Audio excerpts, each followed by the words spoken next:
Hello दोस्तों, स्वागत है आपका आज के हमारे इस नए वीडियो के अंदर। आज हम बेसिकली जो पढ़ने वाले हैं वो है मल्टी एक्सिस के जो टूल पाथ्स हैं मास्टर केम के अंदर, वो हम जानने वाले हैं। जिसके लिए हम स्टार्ट करेंगे कर्व टूल पाथ से एंड देन हम स्वार्फ मशीनिंग का जो टूल पाथ है वो दोनों बेसिकली हम इस वीडियो के अंदर समझने वाले हैं।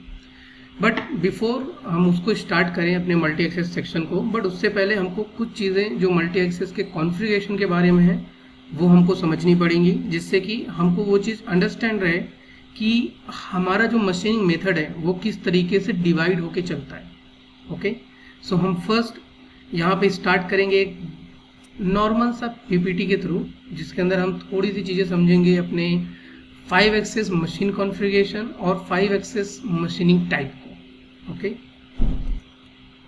सो मेरे पास यहाँ पे एक पीपीटी है जो कि मैंने यहाँ पे रेडी की हुई है आप लोगों को समझाने के लिए। सो इसमें क्या क्या है वो हम समझेंगे। सो बेसिकली मास्टर केम का मल्टी एक्सेस सेक्शन है जो कि यहाँ पे दिया गया है in 5 axis CNC machining the standard coordinate system. यानी कि फर्स्टली हमको जो समझना है वो समझना है, अभी तक हम जो समझते थे मिलिंग के अंदर की एक्स वाई जेड हमारी 3 एक्सेस होती हैं, उसके अलावा जब हम मल्टी एक्सेस सेक्शन की बात करते हैं तो उन्हीं 3 एक्सेस में हमारी रोटेशनल एक्सेस जो है वो ऐड ऑन हो जाती हैं, जो कि मल्टी एक्सेस के लिए हमको कंट्रोलिंग देती हैं। सो उसका स्टैंडर्ड कोऑर्डिनेट सिस्टम क्या रहता है, वो रहता है ये जो आपको अभी स्क्रीन पे शो कर रहा है। अभी स्क्रीन पे क्या क्या चीज़ें हैं यहाँ पे। सो फर्स्टली यहाँ पे हमारे पास है एक्स वाई जेड एक्सेस, जिसको हम नॉर्मल में बोलते हैं हमारा लीनियर एक्सेस। एंड जैसा कि डायरेक्शन आपको यहाँ पे एक्स का लेफ्ट टू राइट, और according to definition of the machine coordinate system जो है वो चेंज होते हैं। ओके, कभी वो लेफ्ट टू राइट की जगह कभी फ्रंट टू बैक रहेगा एक्स, और वाई रहेगा लेफ्ट टू राइट, तो वो एक चेंजेस होता है। जेड जो आपके 3 एक्सेस में नॉर्मल वर्टिकल ही रहता है। अभी इसी के अलोंग में जैसे हम बात करें, अगर हमारा बी जो है हमारा बी रोटेशनल डिग्री है वो हमारा डिफाइन होता है वाई एक्सेस के अलोंग में। यानी कि वाई एक्सेस के अलोंग में अगर हमारा रोटरी या हमारा जो मल्टी एक्सेस के अंदर जो कंट्रोलिंग है वो अगर रोटेट होता है तो उसको हम बी एक्सेस डिफाइन करते हैं। सेम चीज़ यहाँ पे हमारे लिए एक्स एक्सेस के लिए आता है एंड सेम थिंग यहाँ पे हमारे पास जेड एक्सेस के लिए आता है। सो यहाँ पे आप देखोगे तो जैसे कि ए एक्सेस है जो कि एक्स के अलोंग रोटेशन लेता है, जिसको हम ऑलवेज लिमिटेड टाइम हम टिल्टिंग एक्सेस के लिए कंट्रोलिंग करते हैं। वाई के अलोंग में बी एक्सेस रहता है जो कि रोल टिल्टिंग के अंदर एक तरीके से वर्किंग होता है। पिच रोल और या क्या होते हैं वो भी आप अगर सर्च आउट करेंगे तो आपको डिटेल में मिलेगा इसके रिगार्डिंग में। मैं इसमें बहुत डीप में नहीं जाने वाला हूँ। सो यहाँ पे सी एक्सेस जो कि हमारा रहेगा जेड एक्सेस के अलाउ में। तो ये एक स्टैंडर्ड कोऑर्डिनेट सिस्टम रहने वाला है 5 एक्सेस के अंदर, जो कि हमको समझ में आना चाहिए और हमें अंडरस्टैंड रहना चाहिए हमेशा ही जब भी आप 5 एक्सेस के अंदर काम कर रहे हैं। नेक्स्ट, अभी 5 एक्सेस के अंदर जैसे हम बात करें, जब हम मशीनिंग टाइप के अंदर जैसे तो 3 एक्सेस में हमारे पास ऑलवेज सभी मशीनें X Y Z X Y Z X Y Z ऐसे ही तरीके से रहती हैं। बट 5 एक्सेस के अंदर 3 टाइप के डिफरेंट मशीन टाइप्स आते हैं। आइदर वो मजाक रहेगा, मजाक की मशीन्स रहेंगी, आपकी हास की मशीन रहेंगी, आपके BFW की मशीन्स रहेंगी, एक कोई भी मशीन रहती है उनके लिए उनके पास सभी टाइप से यहाँ पे आपको 5 एक्सेस मशीन मिल जाती हैं। पहला जो कि जनरल आपको देखने को मिलेगी वो रहेगी टेबल टाइप की जो मशीन रहती है। टेबल टाइप का मतलब क्या है कि आपका एक्स वाई जेड तो जो एक्सेस है उसके अलावा जो भी रोटेशनल एक्सेस रहेंगी वो सभी आपकी टेबल पे माउंटेड रहेंगी, तो जिसको हम बोलते हैं टेबल। जनरल आपको लगभग 70 to 80% केसेस के अंदर आपको फील्ड या मार्केट के अंदर टेबल टाइप की ही मशीनें देखने को मिलती हैं, जिसके अंदर आपका ए एक्सेस टिल्टिंग, सी एक्सेस रोटरी, या फिर समटाइम्स ये एक्सेस कॉन्फ़िगरेशन मशीन टाइप जो भी मशीन मैन्युफैक्चर होते हैं वो उसको डिफाइन कर सकते हैं, तो वो चेंज भी होती है। दूसरी होती है हेड टाइप, जो कि बेसिकली क्या रहता है कि आपका हेड के ऊपर जो अपना हेड पे ही जहाँ पे आपका जेड रहेगा वहीं पे आपका पूरा जेड आपकी रोटरी टेबल के अकॉर्डिंग, यानी रोटरी के अकॉर्डिंग वो कंट्रोलिंग होता है, तो उसको हम हेड टाइप बोलते हैं। हेडेड टाइप जनरली जो यूज़ करने के लिए हम आते हैं, तो यहाँ पे बेसिकली आपको प्रॉफिट क्या है वो बताए गए हैं। जैसे कि आप देखोगे यहाँ पे, तो handle large and heavy part easily, क्योंकि जब हम बात करें टेबल टाइप के बारे में, तो टेबल टाइप जो है वो कॉम्प्लेक्स ज्योमेट्री और आपके स्मॉल पार्ट्स के अंदर ज़्यादा यूज़फुल रहता है, क्योंकि इसकी लिमिटेशंस रहती हैं डाया के अकॉर्डिंग, कि रोटरी का डाया कितना है, कितना टेबल का साइज है, उसके अकॉर्डिंग उसकी लिमिटेशंस रहती हैं। बट यहाँ पे हेडेड टाइप जो है वो बेसिकली हम बोल सकते हैं कि एक तरीके से रोटरी के लिए नहीं, अप्रॉक्सीमेट जो हमारा रहता है वो टिल्टिंग या पोजिशनल मशीनिंग के लिए भी हम यहाँ पे हेडेड टाइप का यूज़ करते हैं, जो कि आपको लार्ज यानी कि जो बड़े पार्ट होते हैं उनके अंदर आपको देखने को मिलेगा हेड टाइप के। जैसे कि आपके हम बोल सकते हैं रेलवेज के जो पार्ट्स आते हैं, इन पार्ट्स को, इनके पार्ट कैसे होते हैं, लार्ज अमाउंट में होते हैं, तो इनके लिए हम यहाँ पे हेड टाइप मशीन्स को देख सकते हैं। देन आता है टेबल टाइप, जो कि नॉर्मली यूज होता है, सॉरी हेड टेबल टाइप, जिसमें आपका एक रोटरी हेड पे लगा होता है, जो कि हम टिल्टिंग एक्सेस बोल सकते हैं उसको, और यहाँ पे दूसरा रोटरी जो होता है वो लगा होता है टेबल पे, जो कि रोटेट करता है। सो ये एक हाइब्रिड टाइप का एक कॉम्बिनेशन का आता है मशीन, जिसके अंदर ज़्यादातर जो है वो बैलेंसिंग परफॉर्मेंस और बेटर फ्लेक्सिबिलिटी, यानी कि आपका टिल्टिंग जो है वो भी काफ़ी इजी, और आपका जो माउंटिंग रहेगा यानी कि जो आपका सी एक्सिस रहेगा वो आप उसको ज़्यादा रोटेशन में यूज़ कर पाएंगे हेड टेबल के अंदर, जो कि मिक्स कॉन्फ़िगरेशन कहता है। सो यहाँ पे आपको एक समरी टेबल मिल जाएगा कि टेबल के अंदर जो है वो ज़्यादातर क्या चीज़ें होती हैं और कौन से टाइप के पार्ट्स के लिए वो बेस्ट माना जाता है। हेड जो हो गया वो लार्ज पार्ट के लिए, और टेबल हेड जो हो गया वो आपके जनरल पर्पस 5 एक्सेस मशीन्स के लिए। ये टाइप्स हैं आपके 5 एक्सेस मशीन के जो कि यूज़ होते हैं। तो आई होप आपको समझ में आया होगा कि मैं अभी क्या बात कर रहा हूँ। हम जैसे जैसे आगे बढ़ेंगे, अगर किसी को समझ में नहीं आया होगा, जो ऑलरेडी इस फील्ड में रहेगा 5 एक्सेस मशीन में, उनको समझ में आ रहा होगा, बट कुछ जो भी नए बिगनर्स होंगे उनको हो सकता है चीज़ें अभी समझ में नहीं आ रही हो। बट जैसे जैसे हम टूलपाथ की तरफ बढ़ेंगे, जैसे जैसे उसके हम टूलपाथ को देखेंगे, उसके साथ मैं इन अलग अलग मशीन टाइप्स को भी आपको क्लियर करता हुआ चलूँगा। देन यहाँ पे जब हम, ये तो हमारे हो गया क्या टाइप्स, जो कि हमने अभी देखे, ये हमारे मशीन टाइप्स थे। अब उन मशीन टाइप्स में भी 2 टाइप के फंक्शन जो होते हैं वो वर्किंग में आते हैं। पहला फंक्शन होता है जिसको हम डायनेमिक वर्क ऑफसेट बोलते हैं, जो कि इनेबल होता है, जिसको हम नॉर्मल लैंग्वेज में बोलें तो RTCP यानी रोटेशन टूल सेंटर पॉइंट। ये बेसिकली क्या रहता है कि आपके मशीन के ऊपर एक हमारे पास एक कोड आ जाता है, जो कि मशीन मैन्युफैक्चरर हमको देते हैं। बेसिकली वो क्या है वो मैं आपको एक बार बताता हूँ। सो यहाँ पे क्या है कि जो भी मशीन आती हैं उनके अंदर क्या रहता है, डायनेमिक वर्क ऑफसेट रहता है, यानी एक कोड रहता है जो कि 5 एक्सेस को श्रिंकोनाइज करके चलाने के लिए काम में आता है। सो हर एक मशीन का, अगर हम फनुक कंट्रोलर की बात करें तो उसके लिए कोड आता है G43.4। अगर हम सीमेंस कंट्रोलर की बात करें तो साइकिल 800 एंड 832 जो कोड्स आते हैं वो आपके डायनेमिक वर्क ऑफसेट के कोड आते हैं। ओके, सो ये एक नॉर्मल फंडामेंटल है जब हम 5 एक्सेस कॉन्टिन्यूस मशीन पे काम करते हैं, यानी कि साइमल्टेनियस मशीनिंग के लिए, जो कि कोड होता है RTCP। एंड देन सेकेंड हमारा जो आता है वो है नॉन RTCP, यानी कि non rotational tool centre point. ये क्या रहता है कि अगर आप कोई ऐसी मशीन परचेज करते हैं जिसके अंदर आप रोटरी को एड ऑन में लगवाते हैं, यानी कि जैसे कि आप एक 3 एक्सेस मशीन परचेज करके आप जो रोटरी है उसको एक माउंटेड करते हैं एज अ एड ऑन, तो उस केस के अंदर वहाँ पे श्रिंकोनाइजेशन कोड नहीं होते हैं, तो वो एक नॉन RTCP फंक्शन में जाता है, जो कि हमको फिर वहाँ पे एक कंडीशन रखती है कि हमको अपना जो रोटेशन टूल सेंटर पॉइंट है उसकी एक डिस्टेंस होती है जिसको कैलकुलेट करके हमेशा हमको मशीनिंग करना होता है। तो ये 2 डिफरेंट मेथड्स रहते हैं कि RTCP क्या है। तो आप यहाँ पे पढ़ सकते हैं, अगर हम देखना चाहें यहाँ पे टूल पाथ कंट्रोल क्या है, when RTCP is activate master cam generate tool path as if the tool is moving in the fixed direction, non-rotating position. The system compensate for the machine rotation movement, ensure that the tool center stay at the same location related to the part. So ये एक तरीके से आपके जो simultaneously पांचों axis जब working करेंगी तो उनको according to tool centre point वो एडजस्ट करता जाएगा, जो कि कोड वर्किंग करता है डायनेमिक वर्क ऑफसेट का।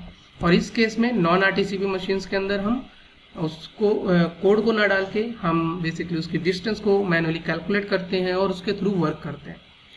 सो हम देखेंगे और समझेंगे नॉन आरटीसीपी भी एक बार, एंड क्या की डिफरेंसेस हैं अगर हम आरटीसीपी की बात करें एंड नॉन आरटीसीपी की बात करें। सो अगर आप आरटीसीपी बात करोगे तो आरटीसीपी के अंदर आप full flange multi axis tool path आप यूज़ कर सकते हो और कॉम्प्लेक्स से कॉम्प्लेक्स प्रोफाइल्स को ईजिली आप मशीन कर सकते हो। एंड नॉन आरटीसीपी जो मशीन्स रहती हैं वो बेसिकली आपकी 3 एक्सिस और 4 एक्सिस मशीनिंग के लिए ही कैपेबल होती है, जिसके अंदर हम 4+1 मेथड तक की मशीनिंग का हम काउंटिंग ले सकते हैं। यानी 4+1 यानी कि 4 एक्सिस साइमल्टेनियस और एक एक्सिस जो रहेगी वो लॉक होके चलेगी, जिसको हम 4+1 मशीनिंग कॉन्सेप्ट बोलते हैं। तो वहां तक के एरिया को हम नॉन आरटीसीपी मशीन्स के अंदर चला सकते हैं, बाकी नहीं। सो ये थी एक normal configuration of 5 axis machine. और उसके साथ साथ यहाँ पे हम बात करें कॉन्फ़िगरेशन या फिर मशीन टाइप या फिर उसके प्रोसेस के बारे में। सो ये हमारे पास ये फंडामेंटल्स थे। सो अभी मैं एक बार इस पीपीटी को एग्जिट करते हैं एंड हम चले जाते हैं अपने मास्टर गेम के विंडो के ऊपर। सो हम यहाँ पे ओपन करने वाले हैं। मैंने एक छोटा सा स्मॉल सा एक पार्ट जो है वो रेडी किया हुआ है, जिसको हम डायरेक्ट यहाँ पे ओपन कर लेंगे मास्टर गेम विंडो में। कुछ इस तरीके से हमारा ये पार्ट, इसके स्केचेस को मैंने डिलीट कर दिया है एंड और ओरिजिन में हम इसका सेट कर लेंगे अलाइन टू प्लेन। एंड जो भी फेस मुझे टॉप पे रखना है वो फेस सिलेक्शन करेंगे एंड एक्स सिलेक्शन कर देंगे, ये हमारा एक्स रहेगा। एंड हमारा पार्ट जो रहेगा वो सेंटर में रखा जाएगा एंड इसको हम सेंड कर देंगे अपने टॉप प्लेन के ऊपर। सो हमारा पार्ट जो है वो अलाइन हो गया है एंड ओरिजिन पे सेट हो गया है। सो हम कोई इस पार्ट को पूरा मशीनिंग करने के लिए नहीं जा रहे हैं, हम इसके अंदर समझेंगे कि हमारे मल्टी एक्सिस टूल पाथ को कैसे यूज़ करना है, उनके पैरामीटर्स क्या हैं और कैसे उनकी चीज़ों को हम कंट्रोल कर सकते हैं। यानी कि किस तरीके से हम अपने टूल पाथ को कंट्रोल करके फाइनेस्ट टूल पाथ को क्रिएट कर सकते हैं मल्टी एक्सिस सेक्शन में। सो मशीन मिल और हम यहाँ पे डिफ़ॉल्ट मशीन सेलेक्ट कर रहे हैं। आपके पास अगर कोई भी 5 एक्सिस मशीन का पोस्ट है तो वो आपको यहाँ पे सेलेक्ट करना है जिसके ऊपर आप काम करने वाले हैं। अभी मैं डिफ़ॉल्ट लेता हूँ क्योंकि मेरे पास कोई यहाँ पे पोस्ट रेडी नहीं है वर्किंग करने के लिए। हम यहाँ पे स्टॉक दे सकते हैं जस्ट फॉर जनरल पर्पस। सो यहाँ पे मैंने दे दिया है कि हमारा ये स्टॉक रहेगा ऑल सोन करके। अभी जैसे हम मशीन टाइप के बारे में बात कर रहे थे तो यहाँ पे मास्टर गेम के अंदर बेसिकली जनरल मशीन्स यहाँ पे रखी जाती हैं। सो हम जैसे कि हमने लास्ट जब हम अपने 3 एक्सिस की प्रोग्रामिंग समझ रहे थे तो 3 एक्सिस मशीन हमने शो की थी। ये आती है हमारे पास 4 एक्सिस मशीन जिसमें 4 एक्सिस अटैचमेंट आपके पास रहता है। देन आता है हमारे पास HMCs जो कि आपका 4 एक्सिस साइमल्टेनियस वर्क कर सकती है, HMCs रहती हैं ये सभी। एंड देन यहाँ पे आता है 5 एक्सिस जो कि आता है टेबल कॉन्फ़िगरेशन में, जिसमें नॉन आरटीसीपी और आरटीसीपी दोनों पॉइंट के हिसाब से आपके कोड के अकॉर्डिंग यहाँ पे एक्टिवेट आपको मिलता है। अगर वो मशीन मैन्युफैक्चर के थ्रू टेबल कॉन्फ़िगरेशन में आई है तो वो सिंक्रोनाइज करके देते हैं। अगर आप एड ऑन लगवा रहे हैं तो वो 4+1 मेथड से ही रन करेगी। अभी टेबल क्यों मैं इसको बोल रहा हूँ, क्योंकि आप देखोगे तो यहाँ पे VMC TT लिखा हुआ है, इसका मतलब है टेबल एंड BC मतलब है कि आपका B जो है वो टिल्टिंग है और C जो है वो आपका रोटरी है। अभी इसमें B और C क्यों है, क्योंकि हम अगर देखें तो हमारा ये जो टिल्टिंग लेगा ये कुछ इस डायरेक्शन में लेगा जो कि Y के डायरेक्शन में रहने वाला है। एंड C क्यों रखा गया है यहाँ पे, क्योंकि ये रोटरी जो है ये घूमेगा ये आपका Z के अलॉन्ग में। भले ही हम जब वर्किंग करेंगे तो उसको हम टिल्ट करके इधर साइड में X के अलॉन्ग में घुमाएंगे तब भी वो C ही रहता है। तो हमको जो हम ऑफसेट ले रहे हैं उस टाइम का हमको जो रोटेशन सेंटर पॉइंट है हमारा वो हमको बताना होता है। तो ये टेबल कॉन्फ़िगरेशन है, क्योंकि जो भी रोटरी या जो भी टिल्टिंग है वो माउंटेड है हमारे टेबल के अंदर। सो ऐसे ही 5 एक्सेस हेड आ जाता है यहाँ पे। आई थिंक इसका प्रीव्यू नहीं दिख रहा है हमें। ये भी एक टेबल कॉन्फ़िगरेशन है क्योंकि पूरा ही रोटरी जो है वो टेबल पे ही माउंटेड है। ऐसे यहाँ पे आप डिफरेंट टाइप, अब जैसे हम देखेंगे तो इसके अंदर हमारा ये हेड टेबल है क्योंकि आपका टिल्टिंग जो है वो हेड पे है और रोटरी जो है वो टेबल पे है। तो ऐसे ही डिफरेंट टाइप के मशीन्स आपको इसके अंदर दिख जाएंगी। आप शो करके देख सकते हैं एक बार। अभी के लिए मैं जस्ट इसको जनरली ओके कर देते हैं और हम अपने टूल पाथ की तरफ बढ़ते हैं। सो यहाँ पे हमारे पास है कर्व टूल पाथ जो कि हम समझने वाले हैं अभी के यहाँ इस पार्ट के अंदर। एंड उसके पहले हम यहाँ पे एक सिंपल, जैसे हम कोई भी टूल पाथ स्टार्ट करते हैं, मिल 2D हमने स्टार्ट किया था, मिल 3D हमने स्टार्ट किया था, तो टूल और होल्डर दो चीज़ें हमारे लिए अभी भी सेम रहने वाली हैं डिफाइन करने के लिए प्रोसेस में। सो राइट क्लिक, क्रिएट टूल, और मैंने यहाँ पे एक ले लिया है एक 10 mm का एडमिन। एंड उसके साथ आप जो भी होल्डर पिकअप करना चाहेंगे यहाँ पे आप वो होल्डर पिकअप कर सकते हैं और उसका प्रोजेक्शन भी आप यहाँ पे सेट कर सकते हैं। स्टॉक, अगर आपको स्टॉक के अकॉर्डिंग आपके पासेस को ट्रिम करने तो उस केस में ये यूज़ होएगा, ये हम आगे चल के देखेंगे। फर्स्ट थिंग हमारा आता है कट पैटर्न। जैसे भी अभी तक हम जो मिल 2D टूल पाथ थे या 3D टूल पाथ थे सभी के अंदर हम कट पैरामीटर देखते थे, यहाँ पे कट पैटर्न है। सो कट पैटर्न क्या करेगा, तो इसके अंदर आपका कटिंग पाथ कैसा रहेगा वो आपको देना है। और जैसे अभी तक हम सिर्फ और सिर्फ कटिंग पैरामीटर देते थे, बाकी लिंकिंग पैरामीटर देके एंड कर देते थे टूल पाथ को, अभी हमें अपना कटिंग पाथ देना है और उसके साथ हमको टूल एक्सेस कंट्रोल देना है कि हमारा टूल किस तरीके से मूवमेंट होकर उस पर चलेगा। तो हमें अभी दोनों चीज़ें यहाँ पे डिफाइन करनी है। कैसे वो हम देखेंगे, और क्या है दोनों चीज़ें और उनके अंदर क्या क्या पैरामीटर्स हैं वो हम समझते हुए चलेंगे बाय वन।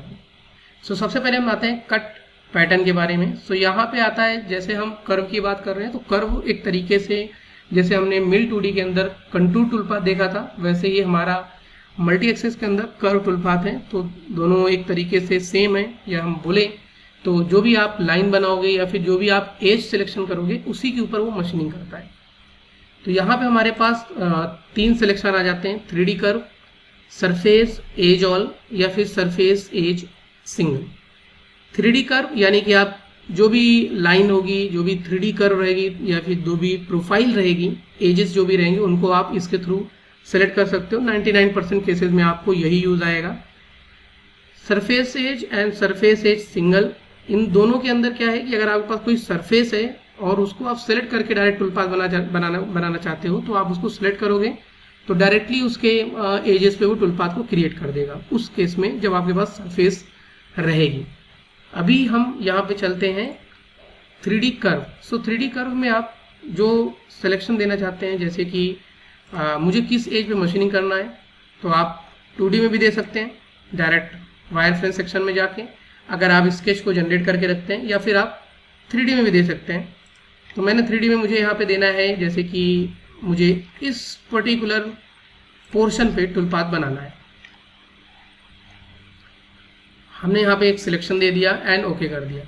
यहाँ पे सेम चीज़ जैसे हम कंटूर के अंदर यूज़ करते थे, कंप्यूटर जो कि आपका मास्टर गेम के थ्रू डायरेक्टली कोऑर्डिनेट शिफ्ट होके आउटपुट देगा, कंट्रोल जो कि आपको 41-42 में आउटपुट देगा। सो बेसिकली मल्टी एक्सेस के अंदर बहुत कम मशीन्स आपके कंपनसेशन को अलाउ करती हैं। सो अगर अलाउ करती हैं तभी आप यहाँ से आउटपुट लीजिए, अदरवाइज नहीं जाना है वहाँ पे। सो सेम चीज़ है यहाँ पे आपका कंपनसेशन डायरेक्शन, यानी कि जो आपने एज सेलेक्ट किया है उसके आपको लेफ्ट साइड काम करना है या फिर राइट साइड काम करना है। सो अभी हमने यहाँ पे एज जो सिलेक्शन दिया है वो इस स्टार्ट से दिया है और ये एंडिंग है। सो यानी पाथ हमारा जो है वो ये है, तो इसका लेफ्ट इधर पड़ेगा, राइट इधर पड़ेगा। तो हमको किधर रखना है वो हम यहाँ पे दे सकते हैं। यहाँ पे आपका टिप कंपनसेशन रहता है। अगर आप बॉल नोज वगैरह यूज़ करते हैं तो टिप से आपको काउंटिंग करनी है या फिर सेंटर से काउंटिंग करनी है, वो आप यहाँ पे चूज़ कर सकते हैं। ऑलवेज गो फॉर टिप, क्योंकि हम हमेशा ऑफसेट जो है वो टिप से लेते हैं, तो हमको टिप ही रखना है। रेडियल ऑफसेट, सो बेसिकली ये क्या है कि आपका जो भी टूल है उसका हाफ अमाउंट यहाँ पे डल जाएगा, जिससे कि वो शिफ्ट हो सके आपके दूसरी साइड, जिस साइड आप उसको चाहते हैं। सो ये एक नॉर्मल कट पैटर्न है जो कि आपका कर्व टूल पाथ के अंदर है। इसमें ज़्यादा कुछ नहीं है, काफ़ी इजी है। और यहाँ पे कुछ ये हमारे पास टॉलरेंस को भी सेट करने के फंडामेंटल्स हैं, वो भी हम देखेंगे अभी आगे चल के। फिर आ जाते हैं हम टूल एक्सेस कंट्रोल के बारे में। तो ये हमारे लिए मेन टॉपिक रहने वाला है कि हम अपने टूल पाथ को कैसे रन करना चाहते हैं। उसके लिए डिफरेंट टाइप के कंट्रोलिंग सिस्टम है यहाँ पे टूल एक्सेस कंट्रोल के अंदर। Line, surface, plane, from point, to point and chain. हमारा मेन जो आज का वीडियो है वो इन टूल एक्सेस कंट्रोल को समझना है कि हम इसको कैसे यूज़ कर सकते हैं और इससे कैसे अपने टूल पाथ को फाइन ट्यूनिंग में बना सकते हैं। सो अभी जैसे हम जनरल बात करें तो मुझे यहाँ पे लाइन है जो कि लाइन को पकड़ के मशीनिंग करेगा, बट बताने में और समझाने में हमें एक चीज़ करना पड़ेगा। फर्स्ट मैं ले लेता हूँ सरफेस। इसका मतलब है कि जो भी सरफेस आप सेलेक्ट करोगे, जैसा आपका सरफेस रहेगा वैसा वो आपका टूल पाथ रनिंग होगा। तो यहाँ पे हम सेलेक्ट कर देते हैं दिस सरफेस कि मुझे इस सरफेस के अकॉर्डिंग टूल पाथ बनाना है, जिसमें आउटपुट फॉर्मेट क्या है। आप जो मशीन यूज़ कर रहे हो वो 3 एक्सेस है, 4 एक्सेस है या 5 एक्सेस है। मैंने बोला 5 एक्सेस है। बैकप्लर रोटरी यानी कि रोटरी कौन सा है, एक्स एक्सेस के अलॉन्ग में है या वाई एक्सेस के अलॉन्ग में है या फिर जेड एक्सेस के अलॉन्ग में। तो हमने बोला कि हमारा जो रोटरी है वो जेड एक्सेस के अलॉन्ग में है। यहाँ पे लीड और आपके साइड टिल्ट के ऑप्शंस हैं। अभी ये क्या होता है, सो अभी ये भी हम थोड़ी देर में समझेंगे कैसे हम इसको हैंडल कर सकते हैं इन तीनों पैरामीटर्स को।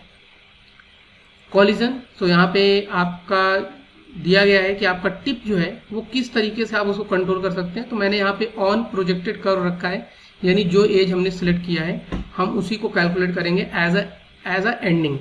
अगर हमको उससे नीचे जाना है तो हम कोई सरफेस तक हमको लिमिट लेना है तो हम कंपोजिट टू सरफेस रख सकते हैं, और या फिर उसको हम वेक्टर डेप्थ भी दे सकते हैं। अगर कोई जगह पे वो कॉलिजन हो रहा है तो उसके लिए हम यहाँ पे चेक सरफेसेस भी डिफाइन कर सकते हैं। तो इसके ऊपर भी हम लास्ट में आएंगे।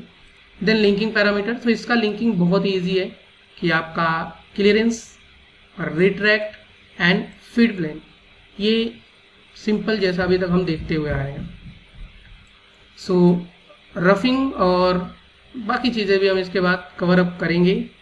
जैसा मैंने बताया, हमने लास्ट जो वीडियो कवर अप किया था वो था 3+2 मेथड के अंदर, जिसके अंदर हम बार बार अपने प्लेन, जिस भी प्लेन पे हमको काम करना है वो प्लेन हम यहाँ पे कॉल करते थे। बट अगर हम बात करें साइमल्टेनियस 5 एक्सेस टूल पाथ के अंदर, तो हमको यहाँ पे कभी भी अपने ही प्लेन्स को चेंज करने की ज़रूरत नहीं होती है। ऑलवेज हमको हमारा जो ऑरिजिन है उसको ही कॉल करके रखना है। जैसे मैंने यहाँ पे ऑरिजिन जो मेरा है वो टॉप है तो मैंने टॉप ही कॉल करके रखा है। बाकी चीज़ें हम यहाँ पे अपने टूल एक्सेस की हेल्प से कंप्लीट करेंगे। सो यहाँ पे हम इसको ओके करते हैं और नो प्रोजेक्टेड कर्व, एंड यहाँ पे हमारे पास कोई भी टूल पाथ बन के रेडी नहीं हुआ है क्योंकि इस सरफेस के ऊपर हमारा एज है नहीं, इसलिए उसने टूल पाथ को क्रिएट नहीं किया है। तो अब इसके लिए हम क्या करेंगे, सो इसके लिए हमको यहाँ पे एक सिंपल लाइन बनानी पड़ेगी। सो लाइन बनाने के लिए यहाँ पे अगर हम लाइन बनाने की बात नहीं कर रहे हैं, यहाँ पे हम बात कर रहे हैं टूल के वेक्टर बनाने की, यानी कि टूल एक्सेस कंट्रोल बनाने के लिए। तो उसके लिए पहला जो इजी मेथड आता है वो आता है लाइन नॉर्मल टू पॉइंट। आप जिस भी सरफेस को सिलेक्ट करोगे और जिस पॉइंट पे भी क्लिक कर दोगे आप, वहाँ पे आपका ये एक लाइन को जनरेट कर देगा जैसा आपका सरफेस रहेगा। अगर हम बात करें यहाँ पे इस पर्टिकुलर बारे में, जैसे हमने अभी वो फेस लिया इसलिए स्ट्रेट आया है, ये फेस लेंगे तो जैसा जैसे हम यहाँ जहाँ पे सेलेक्ट करेंगे उसका जैसा टिल्टिंग रहेगा वैसा वो लाइन को ड्रॉ करेगा हमारे लिए। तो ये हमारे लिए एक वेक्टर का काम करता है टूल एक्सेस कंट्रोल के अंदर। बट अभी हमारे लिए ये एक टिल्टिंग में है, हमें पता नहीं कितनी टिल्टिंग है बट ये एक टिल्टिंग में है। सो अगर हम ये लाइन सेलेक्टेड करते हैं टूल एक्सेस कंट्रोल के अंदर लाइन, तो इस लाइन के अकॉर्डिंग हमारा टूल एंटर करेगा। सी अगर हम यहाँ पे टूल पाथ को रन करने के लिए जाए सिंगल ब्लॉक में, तो आप यहाँ पे देखोगे कि हमारा गाउज कर रहा है कुछ इस तरीके से। सो इस चीज़ को हम कैसे ठीक कर सकते हैं, तो हम जब तक टूल एक्सेस कंट्रोल करेक्ट नहीं देंगे तब तक हमारा टूल पाथ जो है वो करेक्ट नहीं बनने वाला है। सो उसके लिए हम यहाँ पे क्या करेंगे, हम अपने इस लाइन को रिमूव करेंगे एंड हम इस पर्टिकुलर लाइन पे अपना कर्व बना लेंगे कि ये हमारा as a tool access control हम देने वाले हैं, क्योंकि हमारा टिल्टिंग ये सेम ही रहने का। Parameter and line, and then हम इस लाइन को सिलेक्ट करेंगे। And okay. हमारे पास एक टूल पाथ बन के यहाँ पे रेडी होगा, जिसके अंदर आपको सेम टिल्टिंग देखने को मिल जाएगी जैसा आपका लाइन दिया गया है हमने, एंड हमारे लिए एक फाइनेस्ट टूल पाथ बन के यहाँ पे रेडी हो जाएगा। सो ये है हमारे पास जो कि है लाइन कंट्रोलिंग के थ्रू कर्व का टूल पाथ, जो कि काफ़ी इजी है, काफ़ी सिंपल है। इसमें आप लीड इन लीड आउट और ये सारी चीज़ें आप इजी तरीके से यहाँ पे दे सकते हैं। यहाँ पे आप एक्सपेंड करेंगे तो उनके डिटेल्स में जो लिमिट्स रहेंगी, जैसे ये लिमिट्स वगैरह आप लगा सकते हैं, बट इसके बारे में डिटेल में हम भी नहीं जा रहे हैं, धीरे धीरे करके हम उसके ऊपर भी पहुँचेंगे। यहाँ पे लिंकिंग पैरामीटर है जिसमें आप प्लस पे क्लिक करके एंट्री और एग्जिट दे सकते हैं। जैसे मैंने दे दिया कि entry, always use, always exit. अभी मुझे सिर्फ लेंथ चाहिए जो कि 100% ऑफ द टूल डायमीटर चाहिए, तो मैं यहाँ पे इसके अप्लाई करने पे हमारे पास ये टूल पाथ एक्सटेंड हो जाएगा, जैसा नॉर्मल हम कंटूर के अंदर करते थे। एंड अगर मुझे यहाँ पे मल्टीपल कट्स चाहिए तो हम यहाँ पे रफिंग के अंदर जाके डेप्थ कट को यहाँ पे इनेबल कर सकते हैं कि मुझे 10 पासेस चाहिए 1-1 के स्टेप ओवर में, एंड लास्ट में एक कट 0.5 का चाहिए, तो यहाँ पे हमारे पास उतने पासेस बन के रेडी हो जाएंगे कुछ इस तरीके से। जैसा अपना हम यहाँ पे कंटूर का टूल पाथ यूज करते हैं, सेम पिंच में हमारे पास यहाँ पे कर्व का भी टूल पाथ 5 एक्सेस के अंदर यूटिलाइज होता है। अगर हम इसको देखें कि मशीन पे कैसे रन होगा, तो यहाँ पे मैं एक टेबल टाइप कॉन्फ़िगरेशन की मशीन यहाँ पे मैं पिकअप कर लेता हूँ, जिससे आपको थोड़ा सा ईजिली समझ में आएगा कि यहाँ पे किस तरीके से ये चीज़ वर्किंग होने वाली है। वेरीफाई करेंगे, बहुत पासेस मैंने क्रिएट नहीं किए हैं, जस्ट हमारे समझने के लिए। हम यहाँ पे एक बार सिमुलेशन देखते हैं, देन सिमुलेट, और ये अभी यहाँ पे किस तरीके से वर्किंग करेगा। मैं यहाँ पे स्पीड को स्लो कर देता हूँ, एंड अभी आपको ये दिखेगा कुछ इस तरीके से, और ये आपका टेबल जो है वो टिल्ट होने लग गया है। सो जैसे जैसे इसको रिक्वायर्ड रहेगी वैसे वैसे वो टिल्टिंग होता जाएगा और आपके वर्क को कंप्लीट करता जाएगा। अगर हम देखें मूव इन्फो के अंदर, तो हमारे पास यहाँ पे एक्स वाई जेड के साथ बी और सी का जो डिग्री है वो भी आपको यहाँ पे रोटेट होता हुआ दिखेगा। 5 डिग्री आपका यहाँ पे ए और बी कॉन्फ़िगरेशन में है, सॉरी ये। तो यहाँ पे हमारा जो ए है, यानी कि जो रोटरी का टिल्टिंग है, वो यहाँ पे टिल्ट हुआ है 5 डिग्री।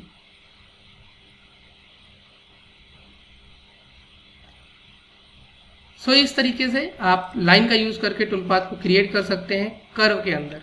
अभी इसमें बहुत सारी चीज़ें आती हैं, आप उसको और भी चीज़ें प्रोवाइड कर सकते हैं। मैं डेप्थ कट का यहाँ पे बंद कर देता हूँ। टूल एक्सेस कंट्रोल के अंदर यहाँ पे आपने लाइन दिया हुआ है, लीड लैग, यानी कि जो आपका टूल यहाँ पे चल रहा है, अभी जैसे हमारा ये टूल आप देखोगे ये स्ट्रेट चल रहा है। अगर मुझे जिस डायरेक्शन में ये चल रहा है उसमें ही अगर मुझे इसको थोड़ा बहुत टिल्ट करना है, तो वो हमारा लीड लैग कहलाता है। जैसे अगर मैं यहाँ पे इसको डिग्री दे दूँ एक 10 mm का, ओके कर दिया हम यहाँ पे, तो हमारा टूल पाथ कुछ इस तरीके से यहाँ पे चेंज हो गया है। सी, तो अभी ये स्ट्रेट आ रहा था और इसकी टिल्टिंग ले रहा था, सिर्फ साइड टिल्ट ले रहा था। अभी ये बैकवर्ड फॉरवर्ड में टिल्टिंग इसने लिया हुआ है, तो ये आपका लीड लैग हो जाता है। आपका टूल आपका ये एंगल परफेक्ट पकड़ रहा है और साथ में उसने इसको भी 10 डिग्री और टिल्ट कर दिया है। कुछ इस तरीके से रन हो रहा है हमारा टूल पाथ। तो ये है लीड लैग। और अगर मुझे जैसे अभी 5 डिग्री वो टिल्ट होके चल रहा है, मुझे एक्स्ट्रा 5 डिग्री टिल्ट करके चलाना है, तो हम यहाँ पे इसको साइड टिल्ट में 5 डिग्री दे सकते हैं। तो उस तरीके से हमारा टूल पाथ चेंज हो जाएगा। ये एक्स्ट्रा 5 डिग्री टिल्ट होके चल रहा है, हालांकि इस साइड में गाउज हो रहा है, बट वो चीज़ हम यहाँ पे अवॉइड कर रहे हैं। तो इस तरीके से हम यहाँ पे अपने side tilt, backward forward tilting को हम यहाँ पे लीड लैग और साइड टिल्ट की हेल्प से कंट्रोल कर सकते हैं। देन आता है यहाँ पे हमारा angle increment. Angle increment basically होता है कि आपका जब रोटरी रोटेट करेगा तो कितने डिग्री में करके रोटेट करेगा, जो कि अभी यहाँ पे रखा गया है 3-3 डिग्री वो रोटेट करेगा। चलेगा वो कॉन्टिन्यूसली, बट जो हमारे कोऑर्डिनेट्स जनरेट होंगे वो 3-3 डिग्री पे जनरेट होंगे। तो ये ऑलवेज हम 3 डिग्री रखेंगे अनटिल हम कोई ब्लेड मशीनिंग या फिर इन केसेस के अंदर नहीं जा रहे हैं तब। देन यहाँ पे हमारा मैक्सिमम स्टेप रहता है। तो अभी अब जो हमारा जो टूल पाथ बना हुआ है, आप अगर हम इसको देखें बैक प्लॉट और हम इसको बोलें show end point and all. So यहाँ पे आपको पॉइंट्स मिलेंगे, ये बेसिकली एनसी पॉइंट होते हैं। जब आपका जीवन में चलता है तो जीवन यहाँ पे जैसे x 50 mm है तो फिर दूसरा जाके x 20 mm हो रहा है, तो वो ये कोऑर्डिनेट आउट करता है। तो ये जो डिग्रीज हैं, ये कितने कितने की डिस्टेंस पे जाके हमारा पॉइंट बना रहा है, वो हमारा रहता है यहाँ पे मैक्सिमम स्टेप, जिसको हम अकॉर्डिंग कि हमको किस तरीके से कितने नंबर ऑफ फाइन ट्यूनिंग में टूल पाथ चाहिए, हम इसको चेंज कर सकते हैं। सो ये था एक general idea about the curve tool path कि आप लाइन को किस तरीके से यूज कर सकते हैं कर्व के अंदर। अभी बाकी मेथड्स भी हैं, सरफेस है, प्लेन है, फ्रॉम पॉइंट है, टू पॉइंट है, चेन है, तो इनको कैसे यूज करते हैं उसके बारे में भी हम जानते हैं। सो जैसे कि मुझे इस पर्टिकुलर पोजीशन पे टूल पाथ बनाना है, तो इस पे हम काम करते हैं कि हमारा जो टूल पाथ है उसके लिए हम यहाँ पे एक चेन बनाएंगे जो कि रहेगा ये। इसमें हमने एक कर्व जनरेट कर लिया और इस कर्व को हम यहाँ पे शिफ्ट क्लिक करेंगे और इसको हम ट्रांसलेट कर देंगे Z में। ज़्यादा नहीं करेंगे, थोड़ा ही करेंगे, मूव, एंड देन हम यहाँ पे इस चैन के अकॉर्डिंग हम टूल पाथ को क्रिएट करेंगे। सो एक बार जस्ट हम इसको देख लेते हैं कि हमारा ये कितने का हमारा यहाँ पे रेडियस है, 3 का है, तो यहाँ पे हम 6 का ही या फिर 5 का हम टूल पाथ बना लेते हैं। तो मैं पैरामीटर में जाता हूँ, टूल ले लेता हूँ, यहाँ पे हम क्रिएट टूल बॉल मिल जो कि रहेगा हमारा 6 mm का ही डायरेक्ट ले लेते हैं। एंड देन कटिंग पैरामीटर में हम यहाँ पे कर्व सेलेक्ट करेंगे, रीच एंड ऑल, एंड जो कर्व हमारा रहने वाला है वो हम लूप में इसको रखेंगे। देन 3 mm का वो ऑफसेट लेगा, राइट है। टूल एक्सेस कंट्रोल जो हम यहाँ पे रखने वाले हैं वो रखेंगे हम चैन, और इस जगह पे हम सेलेक्ट करेंगे अपने चैन को जो कि रहेगा हमारा ये चैन, और इसको हम एज अ चैन सिलेक्शन करेंगे। ओके, तो यहाँ पे आता है स्टेप अलोंग होल चैन, यानी कि स्टार्ट और एंड जैसा है उसके अकॉर्डिंग वो स्टेप लेके चलेगा, या फिर ऑलवेज आप क्लोजेस्ट पॉइंट ऑन चैन, यानी कि जिस पोजीशन पे जा रहा है उसके क्लोजेस्ट जो भी चैन का पॉइंट पड़ेगा उसको कैलकुलेट करके वो टूल पाथ को क्रिएट करेगा। तो यहाँ पे कुछ टूल पाथ बन के रेडी हुआ है, बट काफ़ी गड़बड़ सा टूल पाथ जा रहा है क्योंकि यहाँ पे लिंकिंग जो है वो ऑन है, जिसको हम बंद करेंगे।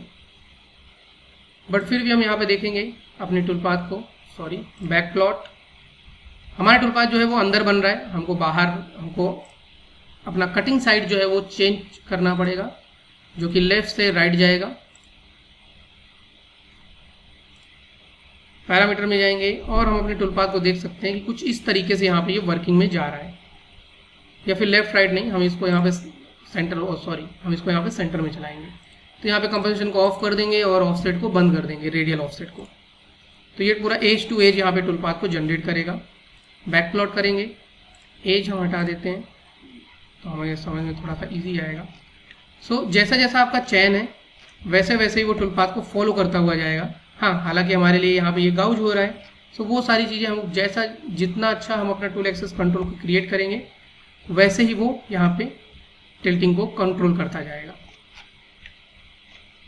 सो अगर आप किसी भी चैन को क्रिएट करते हैं और उस चैन के अकॉर्डिंग आप अपने टूल को कंट्रोल करना चाहते हैं तो उसके लिए आपको यहाँ पे कर्व के अंदर ऑप्शन मिल जाएगा टूल एक्सेस कंट्रोल में चैन का। सो आई होप ये समझ में आया होगा। सेकेंडरी है हमारे लिए ये पॉइंट, जैसे कि अभी हमने यहाँ पे दिया हुआ है, अभी हम इसमें एक चीज़ और दे देते हैं, पॉइंट। सो पॉइंट कैसे हम कंट्रोल करेंगे, सपोज मैं यहाँ पे एक जनरल पॉइंट क्रिएट कर देता हूँ कुछ इस तरीके से, और मुझे इस पॉइंट को पकड़ के अपने पूरे जगह पे टूल पाथ को ऐसे घुमाना है, टूल को घुमाना है। तो उसके लिए हम यहाँ पे क्या करेंगे, हमारा ऑलरेडी एज सिलेक्शन रेडी है जो कि हमने सेलेक्ट किया हुआ है, यही हम सेम यूज़ करने वाले हैं। जस्ट हम चेंज करेंगे tool access control from point, and from point यानी कि हम इस पॉइंट को as a tool access control use करने वाले हैं। तो हमारे पास यहाँ पे टूल पाथ बनेगा, बट वो ऑलवेज इस पॉइंट को काउंट करके ही अपने टूल को रन करेगा। सी कुछ इस तरीके से। तो इसको हम बोलते हैं from point, tool axis from point. And उसी तरीके से हम यहाँ पे प्लेन ले सकते हैं, जैसे कि अगर मुझे इस पर्टिकुलर सर्कल पे टूल पाथ बनाना है, अभी इसके लिए अगर हम 3+2 में जाएंगे तो हमको अपने प्लेन को क्रिएट करना पड़ेगा, उस प्लेन को कॉल करना पड़ेगा, तब हम टूल पाथ को बना पाएंगे। बट कर्व के साथ हमको वो चीज़ें करने की ज़रूरत नहीं है। हम डायरेक्ट जाएंगे यहाँ पे अपने कर्व को सिलेक्शन में देंगे कि हमें इस पर्टिकुलर जगह पे टूल पाथ बनाना है, एंड कंप्यूटर और बाकी चीज़ें हम यहाँ पे ऑन कर देंगे। टूल एक्सेस कंट्रोल, तो यहाँ पे हम लेंगे प्लेन, एंड यहाँ से हम डायरेक्ट अपने प्लेन को क्रिएट कर सकते हैं। यहाँ पे आप ले सकते हैं 3 पॉइंट या फिर एंटिटीज़। अगर आप एंटिटीज़ दे देंगे तब भी वो प्लेन्स को क्रिएट कर देता है। यहाँ से आप इसके एरो को अप डाउन कर सकते हैं, तो इसके अकॉर्डिंग वो प्लेन को बना देगा डायरेक्ट। तो यहाँ पे डिफरेंट टाइप के मेथड्स हैं। आप चाहो तो डायनेमिक ले सकते हो, जैसे आप डायरेक्टली जाके अपने प्लेन को क्रिएट कर सकते हैं, या फिर आप यहाँ से अपने नए प्लेन को बना के भी यहाँ से कॉल कर सकते हैं, जो आप जनरल प्लेन्स बनाते हैं। या फिर यहाँ पे आपके पास 3 पॉइंट है, 3 पॉइंट, या फिर कोई लाइन पे आप लाइन को आप सिलेक्ट करके एज आ प्लेन क्रिएट कर सकते हैं, या फिर आप यहाँ पे एंटिटीज़ को भी सिलेक्ट करके प्लेन को क्रिएट कर सकते हैं। जैसे मैंने यहाँ पे एक प्लेन क्रिएट कर लिया है, एंड देन मैं यहाँ पे टूल पाथ को क्रिएट कर सकता हूँ डायरेक्टली। हमारा टूल पाथ उस साइड बना हुआ है, तो सेम थिंग लेफ्ट या राइट कटिंग साइड को डिफाइन करेंगे हम। यहाँ पे हमारे लिए इस कंडीशन में लेफ्ट रहने वाला है।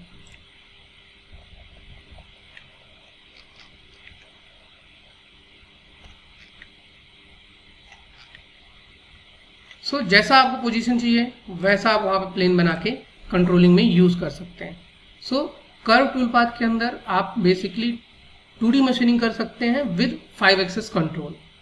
तो आपको यहाँ पे टूल एक्सेस कंट्रोल मिल जाते हैं, प्लेन, लाइन, एंड सबसे बढ़िया यहाँ पे आपको जो टूल एक्सेस कंट्रोल यूज़ करने के लिए मिलते हैं वो है लाइन, फ्रॉम पॉइंट एंड चैन।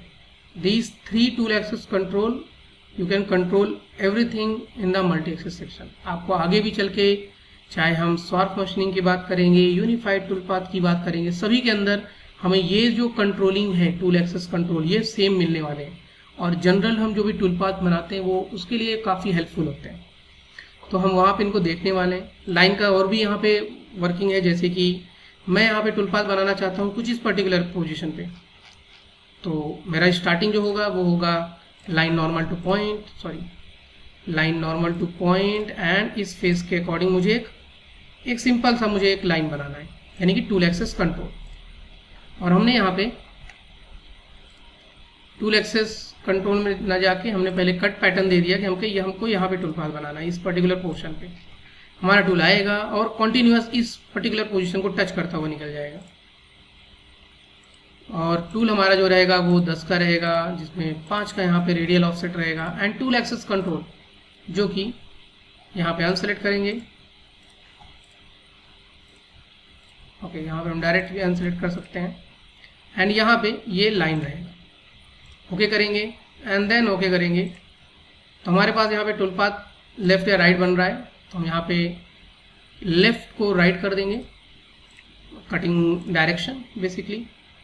यहाँ पे हम जाएंगे तो ठीक है, हमारे लिए ये आई थिंक 5 या 6 का टूल लेना पड़ता, बट यहाँ पे ये हमारे पास कॉन्टीन्यूअस में नहीं जा रहा है, ये कुछ एक ही टिल्टिंग में कॉन्टीन्यूअस जा रहा है। अगर आप देखेंगे यहाँ पे तो एक ही जैसा यहाँ पे टिल्ट था वैसा ही सेम गया है वो वहाँ तक। तो हम एक चीज़ और भी कर सकते हैं कि यहाँ पे हम इसको मेज़र कर लेते हैं कितना इसका डिस्टेंस है इस पर्टिकुलर पोर्शन से, इस जगह से लेके इस जगह का।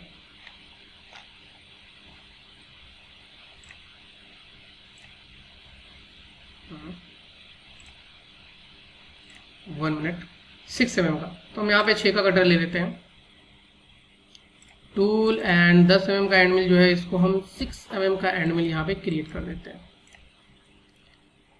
सो अगर हम अब भी देखें तब भी हमारे लिए वो सेम ही है, कुछ इस तरीके से जा रहा है वो, बट ये कॉन्टिन्यूअस इसका जो टिल्टिंग है वो मैं चाहता हूँ कि जैसा जैसा सरफेस आता जा रहा है वैसे वैसे वो चेंज होता जाए। तो यहाँ पे आता है हमारे पास उसके लिए एक बेहतरीन ऑप्शन, पहले तो हम यहाँ पे 5 mm को 3 mm रेडियल ऑफसेट दे देंगे। एंड टूल एक्सेस कंट्रोल के अंदर जो हमारा लाइन है उसको हम बोलेंगे रिलेटेड टू डायरेक्शन, यानी कि जो कटिंग डायरेक्शन उसके हिसाब से वो उसको टिल्टिंग हो जाना है।